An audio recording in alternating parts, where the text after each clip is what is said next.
Hey, it's Matt Moscona. You found it, your home for all the latest news and conversation around your favorite team, the New Orleans Saints. And this channel is powered by BetUS. Up to a 125% bonus on your first 3 deposits, up to $2,000. It's all at BetUS. The link is in the description on this video. Who dat? This video is brought to you by BetUS Sportsbook and Casino.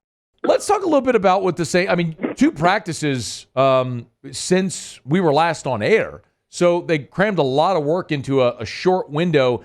A big takeaway maybe from the open practice at Yeoman on Tuesday night? Yeah, I think the big thing from the Yeoman practice was the Saints working more of those situational drives. I think that their red zone work in particular has been really, really good all throughout training camp. It's yielded a lot of, balls to the end zone, which is great, a lot of scores. It's yielded a really good running game, and then that running game has allowed them to be able to do some nice things in terms of play action and all that in the red zone as well. So, this is a team that struggled in the red zone early on in 2023. I don't know just yet if they're going to be better right off the bat when it comes to the red zone, but if not, they should get there quickly. That's been one of the things that I've really enjoyed watching from this team so far. Because, look, if you can score in the red zone, you're going to win some games. You're going to be able to do that. And so I think that they've done a really good job in terms of their situational work.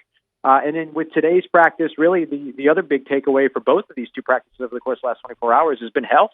They get back to Louisiana, and all of a sudden Alvin Kamara's back, and Taliesin Fuang is back out on the field, and Pete Werner's back. Demario Davis is doing team drills. Paulson Adebo, which is going to be up on LouisianaSports.net here soon. Paulson Adebo getting back to practice today as well and participating in team drills. I think those are the 2 biggest takeaways for me. And, of course, it's great to see this team kind of finally on the other side of the conversation of health for a change. No doubt, man. One of the other things I noticed, and so you can catch Ross's work, as we mentioned, over at LouisianaSports.net, and he's got the full write-up of his takeaways from the practice on Tuesday night. And you did write about Spencer Rattler's 2-minute drill maybe not going so great.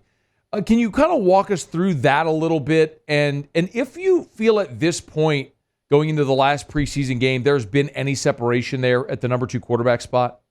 Yeah, absolutely. I'll start by saying I don't think that there's been any separation yet. It seems that these 2 guys are kind of intertwined. Like when one has a great day, the other has a great day. When one has a not so great day, the other one has a not so great day. And so these guys have kind of just followed the same line here so far. So this week, as well as this weekend, might be very telling for that whole QB2 backup quarterback battle. I would say that when it came to his 2-minute drive last night, the big thing that everyone's going to talk about, of course, is that he threw an interception, and that's what kind of ended the drive.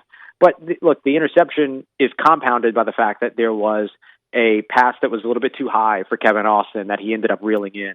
There was another pass that went over the middle that should have been picked off, threw it directly to Caleb Ford-Demet, hit that, just kind of hit the hands and fell off. So just a little bit of miscommunication between Rattler and his intended receiver, Stanley Morgan Jr. And then the interception, of course, happens because it bounces off of Kevin Austin's hands and then falls in the hands of a receiver. Oh, it was actually a well-placed pass. And so even though the interception wasn't his fault, it compounds on top of a couple of the other things. It certainly didn't make the drive better for him, right? And then today, he had another one, just to give you an update on today's practice, he had another one to where he puts the ball directly where it needs to be for a receiver, it bounces off the hands, and then DeMarco Jackson comes through and swings through with an interception during today's practice. So there's just been kind of the ball not bouncing his way, literally, in certain cases. But the issue is that it didn't make things better from the fact that there were a couple of off-target throws, one of which should have been intercepted at an earlier point in that 2-minute drive. So it was a little bit of it's been a tough kind of 24 hours for Spencer Rattler so far, even though he continues to find some highlight throws here and there. Stats, emptying the notebook, just a ton of info, and it's all free at LouisianaSports.net. No paywall, so if you want to read Ross's stuff, go there, and of course you can hear him Locked On Saints. The other big takeaway today for me, Ross, had to be the continued rotation on the offensive line. Before we get to left guard with Lucas Patrick leaving with injury, let's start at right tackle with Oli Udoh, obviously Trevor Penning, and Dennis Allen's comments after that. There doesn't seem to be any separation there either. You've seen every practice. I mean, what do you think's happening over there? Yeah, I think it's been interesting because you have a guy like Trevor Penning who has struggled a bit here over the course who struggled quite a bit over the course of training camp in the first preseason game, and yet none of the other guys that were taking second, third team reps at right tackle really kind of, took advantage of that opportunity and kind of grabbed the bull by the horns in that situation themselves. And so now all of a sudden we're seeing Aliudo get a little bit more, opportunities at right tackle and everything. They like what he does. There's familiarity there. He and new offensive coordinator Clint Kubiak were in Minnesota at the same time back in 2021, and so there's some familiarity with all that. They like his athleticism. They love his size, all these other pieces. But even Dennis Allen today still said, he still gives Trevor Penning the edge. And I see it the same way. I know Trevor Penning has struggled, but, you haven't really seen any of these guys perform better than Trevor Penning at any point over the course of this offseason. So perhaps that ends up kind of, informing the public of maybe a greater issue at right tackle. But I'll say that I thought that there were some slight improvements for Trevor Penning from preseason week 1 to preseason week 2. Now let's see if he can follow it up preseason week 3. If he can, then that job should end up ultimately being his if what Dennis Allen described today is true, that, nobody's really come up and claimed and say, hey, this is my job, but he still gives the edge to Trevor Penning. If he's able to have a strong performance against the Tennessee Titans, a team that he struggled against last year, by the way, so depending upon who ends up being active for that Tennessee Titans defense, what a good barometer that could be in terms of literally being able to measure his improvements from year to year. There's a real opportunity for him to solidify that role if he gets that playing time against Tennessee, which I expect that he would. Do you think we're going to see when roster cuts come, maybe the Saints look for a free agent tackle that falls through the cracks somewhere else? I think that's a very likely scenario. And I would say that either, somebody that goes to waivers or potentially, and this happens when it comes to roster cuts, to where a team maybe, has a right tackle that they could move on from, but they really want to get something in return for that player. And so that way they can keep another player on the roster, another position. And so instead they try to shop that tackle first via, trade. And so if you can move a day 3 pick, and that's typically what these end up being, if you can move a day 3 pick and then bring in, a right tackle before those roster cuts happen, then the team that's moving on from that player gets something in return. It's better than them going to waivers. And then the advantage for the Saints is that they make sure that they get that player as opposed to them being subject to the waiver priority order in the NFL, which is just the, kind of reverse order of the end of last year's finish. And so that would be a real realistic situation I could see the New Orleans Saints pursuing.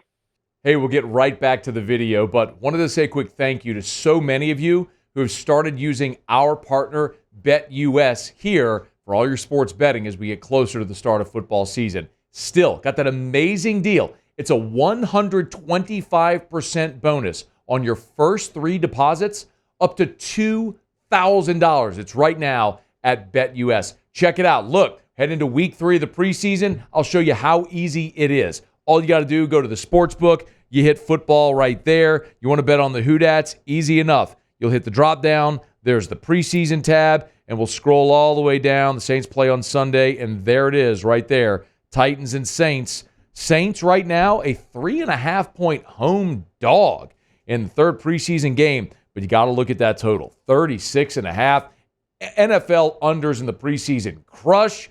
Might be a little play right there, but you could choose your own bet right there at BetUS. And remember, a 125% bonus on your first 3 deposits up to $2,000. It's right now at BetUS. So be sure to check it out and enjoy the rest of the video.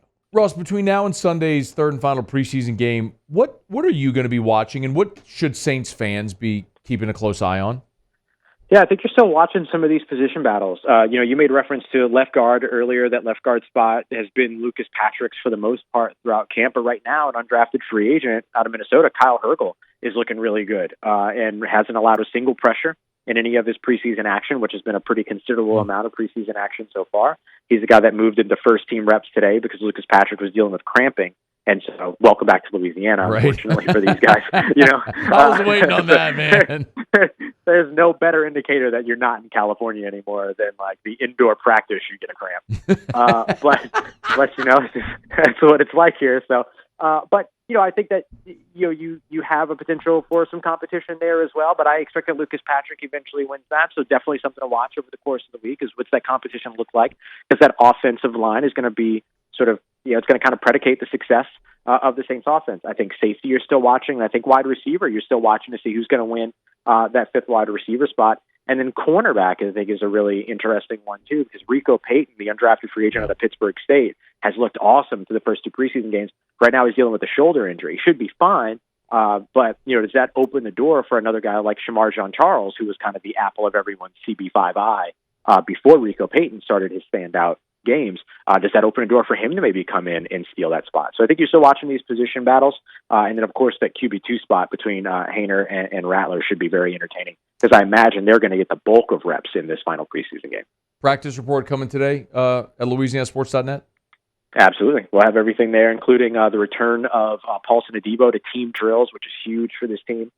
Pete Werner getting back into some of the action as well, and some more updates on the kicker competition, too, because we got another attempt for a big leg for Blake Grupe. But, we'll see how that position battle ends up working out for the team over the course of the offseason. Did Blake Grupe attempt a long field goal? He attempted a big one. It wasn't 65. He attempted one from 61, hit the left upright, but had the leg to do it. Okay. Just a little bit to the left on it. And remember, this is the first time these guys are kicking indoors, too, so they haven't had to, kind of deal with wind and, get ready to kind of compensate for that and everything. And so, I think that kicker battle continues to be really interesting, too. On Twitter, at Ross Jackson Nola. You'll give him a follow. Of course, subscribe to the Locked On Saints podcast. And you can read Ross at LouisianaSports.net. Totally free. Everything and always LouisianaSports.net. All right, dude. Appreciate it, man. Talk later. Always a pleasure, dude. Take care. Stay safe. Talk to you soon. Thanks so much for watching the video. Remember, smash that like button, subscribe to the channel, and hit the bell so you're notified whenever we post a new video. And our channel is powered by BetUS. 125% bonus on your first 3 deposits, up to $2,000. All the info and the link in the description below.